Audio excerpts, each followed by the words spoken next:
This is Frontline on Air. Major stories on the go. The blackboard crisis. Between central control and state autonomy, India's education system searches for balance as wider social divisions deepen its struggle for direction. Krishna Kumar. Voice by Rakesh Sharma, Timber Media. Over the last 4 decades, education has followed a zigzag track. Regional differences and sharp shifts in assumptions about the state's role in education mark the journey. When viewed from a longer perspective that has shaped expectations after independence, the current state of the system may not inspire confidence. The dramatic events of the mid-1980s form the backdrop for a major initiative taken at that time to determine the future of education. The first speech made by Rajiv Gandhi as Prime Minister contained new ideas that were to find a place in the forthcoming national policy. One of these ideas was that every district should have at least one school with high standards. After the 1986 national policy was announced, the Jawahar Navodaya Vidyalaya, as the new schools were called, seemed to offer a vision of equality based on competition at the age of 11. Critics wondered whether it was a political gesture aimed at rural elites. Tamil Nadu and West Bengal did not want a school set up by the central government. They saw it as the centre's attempt to encroach on what they regarded was the state's prerogative. Suspicion of this kind was not new. An amendment to the constitution made during the emergency a decade earlier had made education a concurrent responsibility, shifting it from the state list. Concurrent practices began in the mid-1980s, but the process was so modest that no one could guess how far things would go and through what means. The 1986 national policy did provide several suggestions for calibrated means to practice concurrency.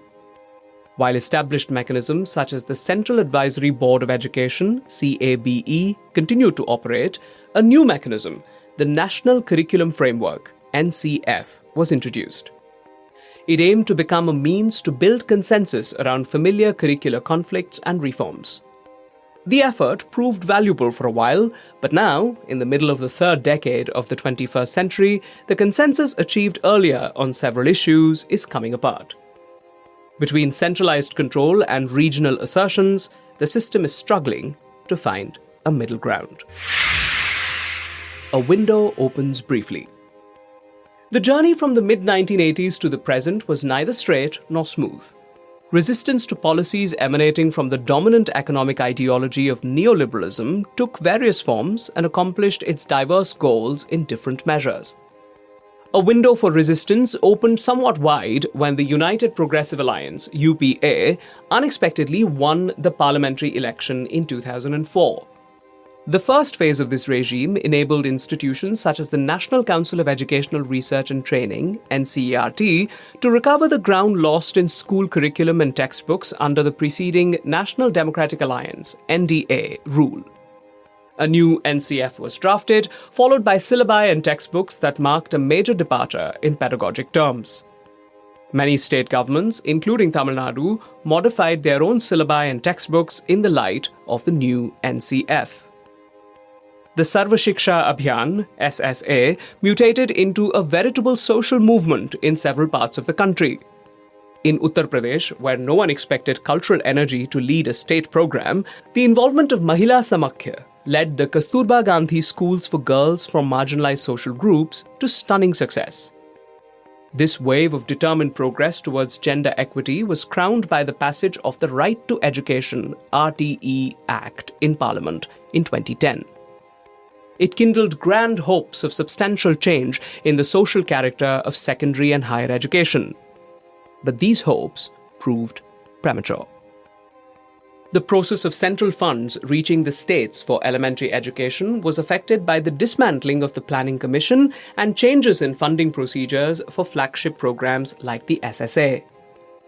Funding for the RTE implementation slowed down. So did the momentum of schemes like the Kasturba Gandhi schools. The revival of district-level teacher training institutions and several other initiatives made under the SSA were aborted in several states. Teacher training was, in any case, heavily privatized, a catastrophic phenomenon to which the Supreme Court responded by setting up a commission under Justice J.S. Verma. The commission's recommendations initially made some impact, but later dissolved into the general din of a new policy. Demonetization and the shift to Goods and Services Tax (GST) provoked significant erosion in the unorganized sector, resulting in unemployment and marginalization on an unprecedented scale. The situation worsened due to the sudden lockdown at the beginning of the COVID-19 pandemic. Millions of urban workers returned to their villages with their children. Village schools were totally unprepared to receive them.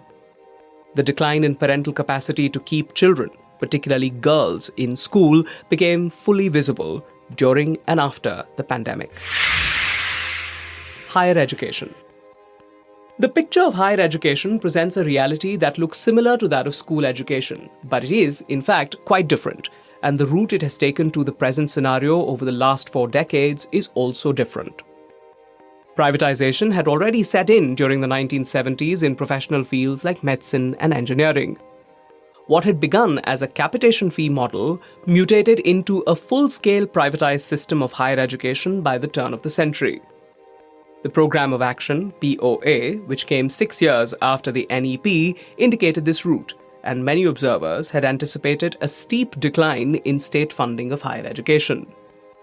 But the Birla-Ambani Report, 2000, opened the doors for private capital in a way that did not seem probable in the early 1990s. As the new century advanced, the number of fully private universities increased at a great pace. Set up with approval of state legislatures, they were aware from the start that no central regulator would bother them with the norms and procedures under which public universities function. It was not going to be a level playing field, not even nominally. Neither in their fee structure nor in the admission of students and selection of faculty were private universities obliged to follow norms like reservation and minimum eligibility prescribed by the University Grants Commission, UGC. Their approval came through a clause that was originally meant for institutions inspired by idealistic experimentation. This clause enabled the UGC to include them in the category of deemed universities. The clause came in handy for letting in a motley group of private universities and their degrees, mostly in engineering and related areas, with some in the so-called liberal arts. The Indian degree bazaar was already saturated with a vast variety of eligibility where devaluation of degrees and diplomas had set in a while ago with correspondence courses that mutated into online learning. Proliferation of privately run commercial institutions turned the diploma disease, a term coined by the economist Ronald Dorr, into a full-blown epidemic. Some of the degrees and diplomas on sale had foreign collaborators.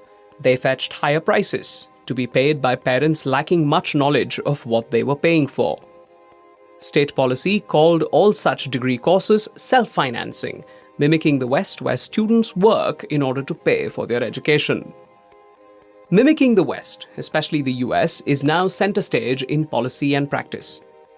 In the current decade, all central universities have switched over, not out of their own wisdom, but as an act of compliance with orders, to the 4-year undergraduate American model. The curriculum features a conspicuous absence of substance in both academic and vocational courses. The latter have been inserted in the name of job readiness, the new slogan under which India is skilling its youth even as massive de-skilling is underway in several sectors of the economy under the auspices of automation. Stray voices continue to question this shift to a mixed undergraduate program after teacher organizations succumbed to exhaustion following years of protest. The story of reforms in higher education is one of marginalization of teachers. Since the late 1990s, the staff strength of most universities and colleges has steadily dwindled as a result of delays in filling up vacancies. Subsequently, the delay turned into a tacit policy under which institutions took recourse to appointing ad hoc or contractual teachers or asking doctoral students to take classes. Ultimately, when fresh appointments were formally permitted, the backlog had grown so great that hundreds applied for each post. Technical criteria became a legitimate basis for settling eligibility. Ideological considerations, and in many cases, secret extensions of favor, became the norm. Bureaucratization mixed with a market vision characterized the beginning of accreditation. An agency called NAAC, National Assessment and Accreditation Council, was set up in 1994 to evaluate the performance of universities and colleges across the country. This exercise was consistent with the neoliberal perspective on quality. It meant that just as hotels are given stars, universities too could be given grades on the basis of inspection. Initially a bit slow, the idea gained currency within a few years. Private institutions were keen to secure high grades in order to attract students, and inspection teams were pleased to serve this need. The idea that competition among institutions would improve quality eroded what little intrinsic energy was left in academic institutional life for the silent pursuit of scholarship and pedagogic authenticity. The advocacy of such an approach by the Yashpal Committee was quietly ignored. New regulatory norms also absorbed the ethic of self-marketing. Websites became the venue where colleges and universities advertised their infrastructure and the qualifications of their faculty. Many used TV and newspapers to advertise their wherewithal. Digital technology ushered in the era of commoditization of teaching and knowledge. COVID interlude. During the COVID lockdown and its aftermath, the system of education went through further mechanization at all levels. Teaching as well as examinations went online. When the union government's new education policy was announced in the middle of the pandemic, no one was surprised by its support for the maximum use of technology. Changes in the curriculum were already underway. At the school level, COVID restrictions enabled the Central Board of Secondary Education, CBSE, to announce major cuts in the senior secondary school syllabus. These slashes paved the way for ideologically inspired changes in textbooks. In higher education too, significant changes in course content marked the advent of political correctness and the loss of academic autonomy. Several state governments took an adversarial stance towards the new policy framework, reminding the public that no consensus had been built before its implementation. In the history of education since independence, the current scenario has no precedent. The polarity prevailing in every aspect of governance and society has seeped into education as well. The mainstream system is severely compromised, even as the coaching industry flourishes. An exodus to foreign universities is rampant in all areas of knowledge.